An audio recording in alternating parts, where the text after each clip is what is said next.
ఇప్పుడు ఇక్కడ మా మున్సిపల్ జిహెచ్ఎంసీ నుంచి మాట్లాడిన తమ్ముడు బాలకృష్ణ కదా, బాలకృష్ణ ఒక మాట అన్నాడు, అడగకుండానే 3 సార్లు జీతం పెంచిండు కేసీఆర్ గారు అని చెప్పిండు. ఎందుకు పెంచిండు కేసీఆర్ గారు?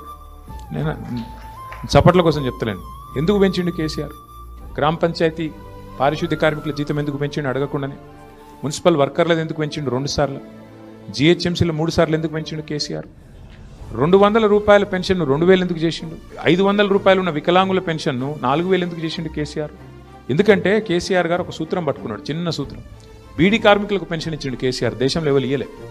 కమ్యూనిస్టులు రాష్ట్రం నడిపిన రాష్ట్రాల్లో కూడా, రాజ్యం నడిపిన రాష్ట్రాల్లో కూడా బీడీ కార్మికులకు పెన్షన్ ఇయ్యలే, ఒక కేసీఆర్ గారే ఇచ్చిండు. ఎందుకు ఇచ్చిండు?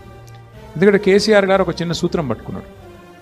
ఆయన మా అందరికీ చెప్పేది ఏమంటే పదే పదే, ఓ ప్రభుత్వం యొక్క ప్రాథమిక కర్తవ్యం సమాజంలో అత్యంత బలహీనమైన, అత్యంత ఇబ్బందుల్లో ఉన్న వర్గం ఏదైతే ఉంటుందో వాళ్ళని కడుపులో పెట్టుకొని చూసుకొని వాళ్ళకు 3 పూటలు వాళ్ళ నోట్లకు బువ్వ పోయేటట్టు చూసుకుంటే అశాంతి చెలరేగదు, రెస్ట్లెస్నెస్ ఉండదు, సమాజంలో అసమానత రాదు.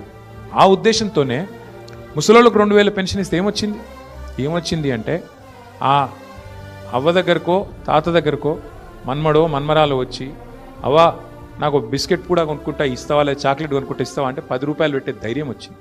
ఆ అవ్వ మీద గౌరవం పెరుగుతుంది, ఆ మానవీయ సంబంధం పెరుగుతుంది.